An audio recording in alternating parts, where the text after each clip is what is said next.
World top rankings ఉన్న యూనివర్సిటీస్లో ఎలాంటి IELTS రాయకుండా ఫ్రీ ఎడ్యుకేషన్ అండ్ స్కాలర్షిప్ అందుకోవాలంటే కాంటాక్ట్ విదేశ్ కన్సల్ట్స్. నమస్తే, వెల్కమ్ టు ఐ డ్రీమ్. నేను మహేశ్వరి. కొంతమంది శాకాహారులు ఉంటారు, మరికొంతమంది మాంసాహారులు ఉంటారు. అఫ్ కోర్స్ కొంత మాంసాహారం తినేవాళ్ళు శాకాహారం కూడా తింటూ ఉంటారు. కానీ రెండిట్లో ఏది బెస్ట్? ఈ ప్రశ్న చాలా మందికి ఉంటుంది. ఏ ఆహారం మనకి మంచి ఆరోగ్యాన్ని ఇస్తుంది? కొంతమంది చెప్తారు ప్రోటీన్స్ అధికంగా ఉండే మాంసం తీసుకోండి అని అంటూ ఉంటారు. లేదు లేదు వెజిటబుల్సే తీసుకోండి అని అంటూ ఉంటారు. మేము ఏది ఫాలో అవ్వాలో తెలియట్లేదు అనేసి కన్ఫ్యూజ్ అయిపోతూ ఉంటారు. ఈరోజు ఆ కన్ఫ్యూజన్‌కి ఒక ఫుల్ స్టాప్ పెట్టడానికి మనతో పాటు ఉన్నారు అపోలో హాస్పిటల్స్ నుంచి సీనియర్ డైటీషియన్ డాక్టర్ గాయత్రి గారు. వారితో మాట్లాడి తెలుసుకుందాం. నమస్తే మేడం. నమస్తే అండి. మేడం, ఈ వెజిటేరియన్, నాన్ వెజిటేరియన్ ఈ ఫైటింగ్ ఎప్పుడూ ఉంటుంది. ఏంటి అనంటే, లేదు మేము తీసుకునే ఫుడ్డే హెల్తీ అని వాళ్ళు, లేదు మేము తీసుకునేదే హెల్తీ అనేసి వీళ్ళు అంటూ ఉంటారు. రెండిట్లో ఏది హెల్తీ అంటారు? యాక్చువల్లీ దేని ఇంపార్టెన్స్ దానికి ఉంది. అంటే ఏది తక్కువ చేసి ఏది ఎక్కువ చేసి అని మనం అనలేము. ఎందుకంటే వెజిటేరియన్స్ మళ్ళీ ఇది ఒక కాంట్రవర్షియల్ టాపిక్ అయిపోద్ది కాబట్టి దేని ఇంపార్టెన్స్ దానికి ఉంది. కాకపోతే ఏంటంటే ఏదైనా కానీ సరి అయిన మోతాదులో తీసుకోవడం వల్ల బెనిఫిట్స్ అనేటివి ఉపయోగపడతాయి అన్నమాట. తిన్న ఫుడ్ కూడా ఆహారం మన శరీరానికి ఉపయోగపడుతుంది. ఫర్ ఎగ్జాంపుల్ వెజిటేరియన్స్ వాళ్ళు తినే ఫుడ్లో ఎవ్రీథింగ్ ఈజ్ కలర్ఫుల్. అంటే లైక్ బీన్స్, క్యారెట్, క్యాలీఫ్లవర్ ఇవన్నీ ఒక డిఫరెంట్ కలర్స్, బ్రింజాల్ ఇవన్నీ డిఫరెంట్ కలర్స్. అండ్ ఒక్కొక్క వెజిటేబుల్ కలర్తో మనకు ఒక్కొక్క రకమైన న్యూట్రియంట్ అనేది వస్తుంది అన్నమాట. అండ్ బీటా క్యారోటిన్ అనేది నాన్ వెజ్లో ఉండదు, వెజిటేరియన్లో ఎక్కువగా వస్తుంది. అండ్ నాన్ వెజ్లో ఉండేది ప్రోటీన్.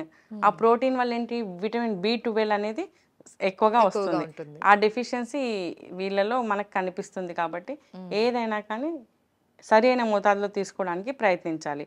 ఇప్పుడు నాన్ వెజ్ ఫుడ్ అనుకోండి, ఎగ్జాంపుల్ చికెన్, ఆ రోజు బాగా టేస్టీగా వండారని చెప్పేసి ఒక ముద్ద ఎక్కువ తినడము అలాంటివి చేస్తూ ఉంటారు. కాబట్టి దానివల్ల ఏంటంటే ఒబెసిటీ రావచ్చు, హార్ట్ ఫెయిల్యూర్ అవ్వచ్చు, అంటే లైక్ హైపర్ టెన్షన్ అవ్వచ్చు.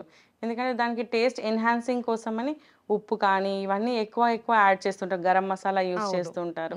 అండ్ ఆ స్మెల్ కోసం అని, non veg smell smell and taste రెండు ఉంటాయి, రెండు కోసం అని కొంచెం ఎక్కువ యాడ్ చేస్తూ ఉంటారు. అండ్ ఆయిల్ డీప్ ఫ్రైస్ చేస్తూ ఉంటారు. అవన్నిటి వల్ల ఏంటంటే బ్లడ్ వెజల్స్లో ఫ్యాట్ డిపాజిట్ అయ్యి స్ట్రోక్స్ వచ్చే ఛాన్సెస్ ఎక్కువగా ఉంటాయి.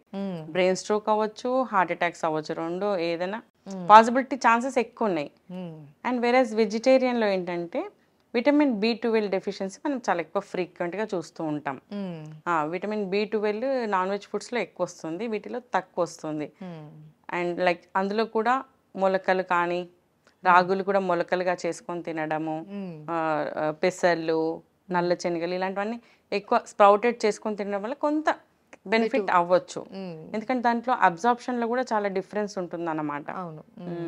కాబట్టి veg and non veg both are equally important. Quantity అనేది కొంచెం పోర్షన్ కంట్రోల్ అనేది చేసుకొని తీసుకుంటే better. And cooking procedure is also very very important. అవును, వెజిటబుల్స్ ని మరి ఎక్కువ బాయిల్ చేయకూడదు అంటారు. వీటిని మరీ ఎక్కువ రాగా కూడా తినలేరు, ఎందుకంటే డైజెస్టివ్ డిసార్డర్స్ రావచ్చు. కాబట్టి ఏదైనా కానీ చూసుకొని మోతాదులో తీసుకుంటే బెటర్.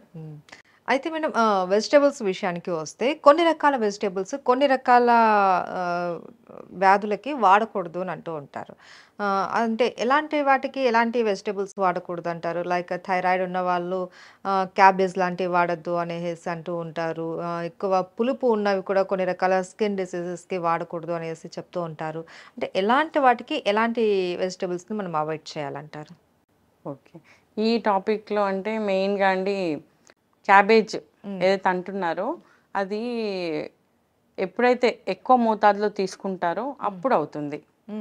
అదర్వైజ్ అంత అవసరం లేదు, తినొచ్చు. వీక్లీ వన్స్ ఆర్ ట్వైస్ ఒక 50 grams 100 grams తినడం వల్ల ఏం హాని అవ్వదు.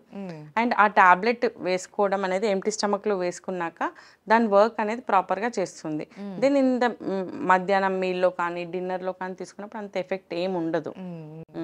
And kidney stones one more emerging problem.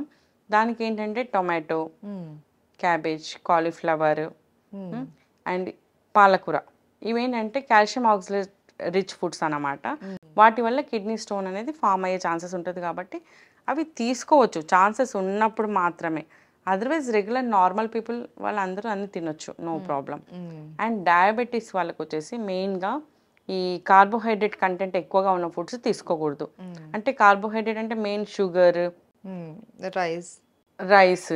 రైస్లో కూడా బ్రౌన్ రైస్ పర్వాలేదు, కానీ వైట్ రైస్లో ఏంటంటే ఫైబర్ కంటెంట్ తక్కువగా ఉంటుంది. అండ్ ఏంటంటే అది తిన్న వెంటనే బ్లడ్లోకి మెయిన్గా షుగర్ లోడ్ అనేది పెరుగుతుంది. గ్లైసిమిక్ ఇండెక్స్ అనేది చాలా హై గ్లైసిమిక్ ఇండెక్స్ ఉంది, కాబట్టి తక్కువ మోతాదులో తీసుకోవచ్చు.